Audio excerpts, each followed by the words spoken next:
Hai semuanya, Assalamualaikum warahmatullahi wabarakatuh. Baik lagi ke channel YouTube aku, Envel.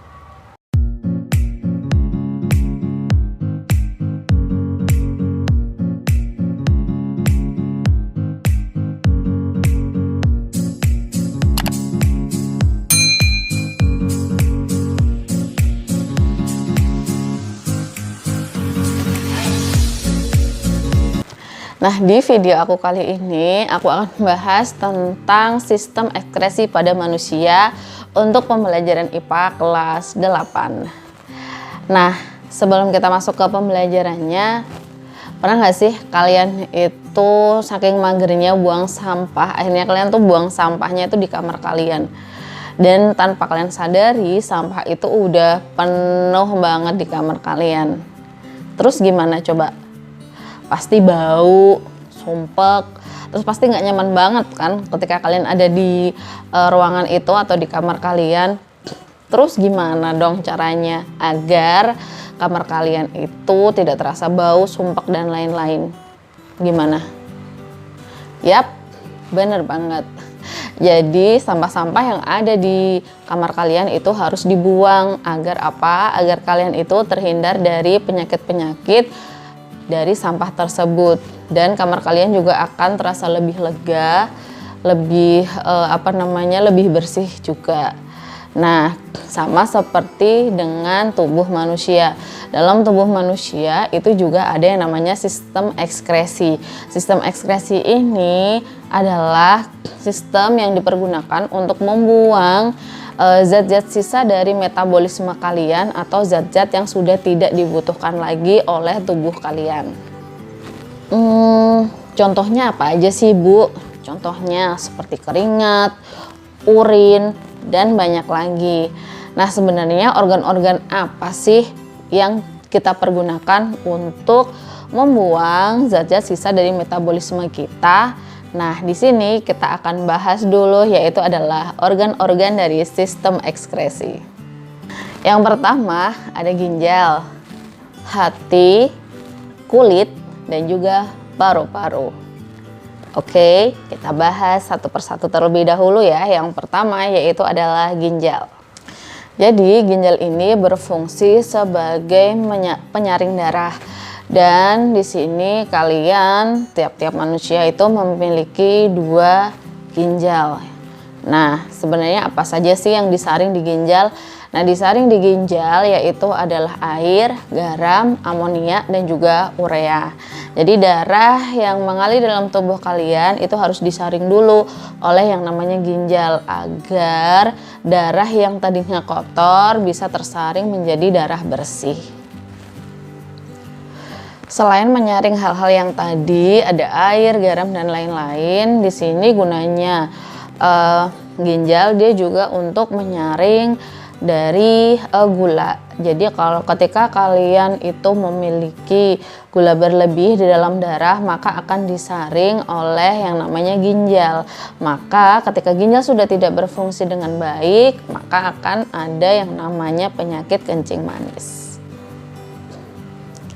Nah, di dalam ginjal ini tuh ada beberapa bagian, ada korteks, ada medula, ada pelvis, dan juga kalises. Nah, di dalamnya sendiri untuk menyaring, di situ kan seperti ada serat-serat tuh di sini. Nah, itu ada yang namanya nefron. Nah, di dalam nefron itu kita bisa tahu bagaimana cara penyaringan darah atau cara kerja dari ginjal tersebut. Nah, di dalamnya itu ada glomerulus, terus juga ada tubulus contortus proximal, tubulus contortus distal, dan juga ada lengkung Henle, dan juga masih ada beberapa bagian-bagian lain.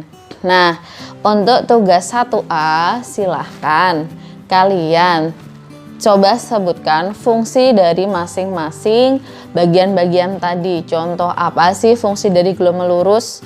Apa sih fungsi dari lengkung Henle? Apa sih fungsi dari tubulus contortus proximal, dan lain-lain. Ini untuk tugas 1A ya. Nah, ginjal sendiri itu ada 3 cara kerja. Yang pertama itu adalah filtrasi, di mana filtrasi ini dia menyaring zat-zat sisa dari metabolisme yang disaring oleh yang namanya kapsul Bowman. Hasilnya adalah urin primer. Sedangkan yang kedua yaitu adalah reabsorpsi, yang berarti adalah penyerapan kembali zat-zat sisa tadi yang kiranya masih ada dari sisa-sisa zat yang dibuang tadi. Masih ada nggak sih zat-zat yang masih bisa berfungsi untuk tubuh? Maka ginjal melakukan yang namanya reabsorpsi atau penyerapan kembali zat-zat yang masih bisa berfungsi untuk tubuh manusia.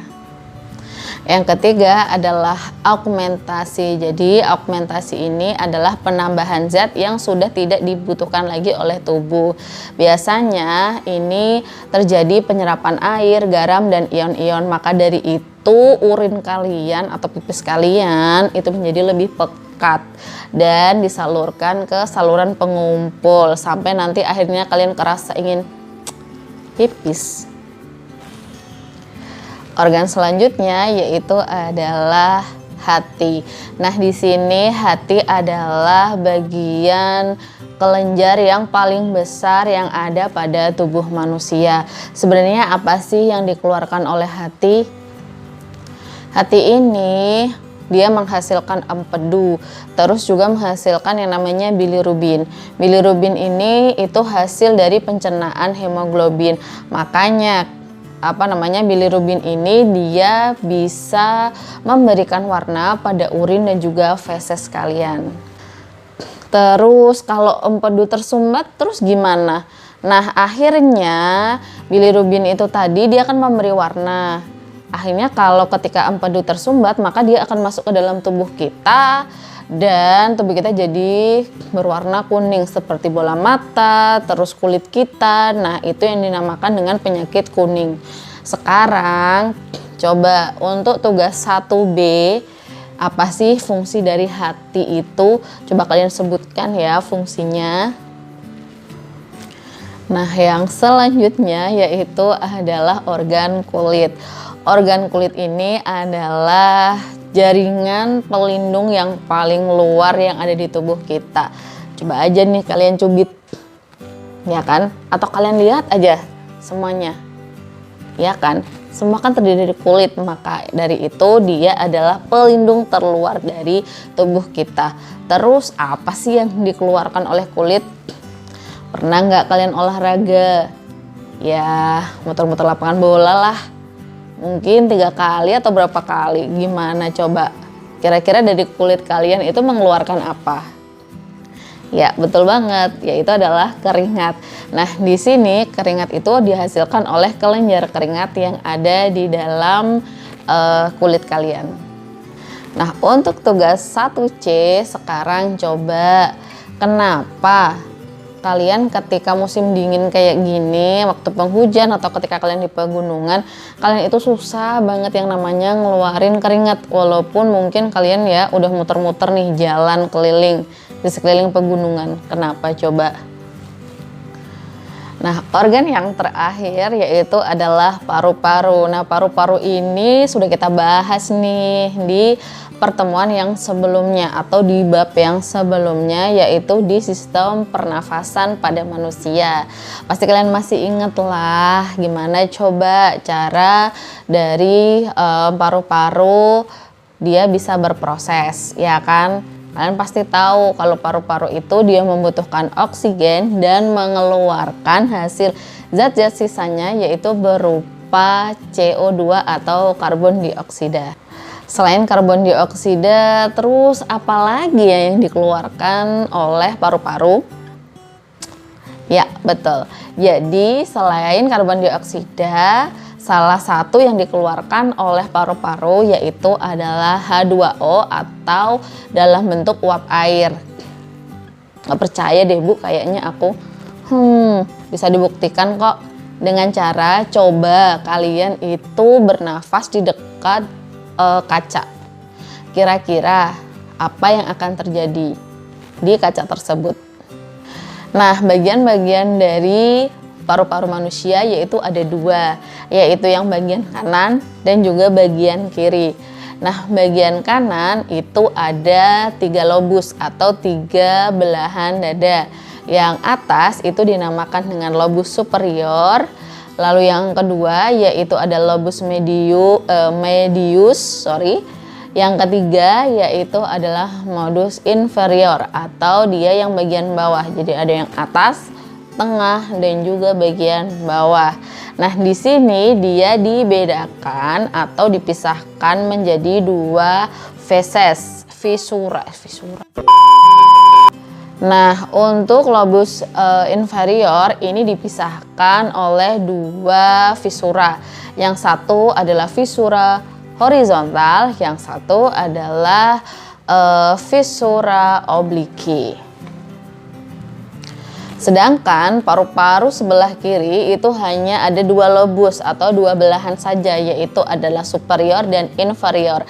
Dan ini hanya dibatasi oleh 1 visura, yaitu namanya adalah visura obliki saja. Nah, untuk tugas yang terakhir, tugas 1D, coba Bu Novi pengen tahu nih, bagaimana sih cara paru-paru atau proses paru-paru mengeluarkan CO2 dan juga H2O atau karbon dioksida dan juga uap air. Nah, tulis jawabanmu ya. Jadi tugas kalian ini ada 4. Ini yang 1A, 1B, 1C, dan 1D. Nah, itu tadi video tentang struktur dan fungsi dari sistem ekskresi.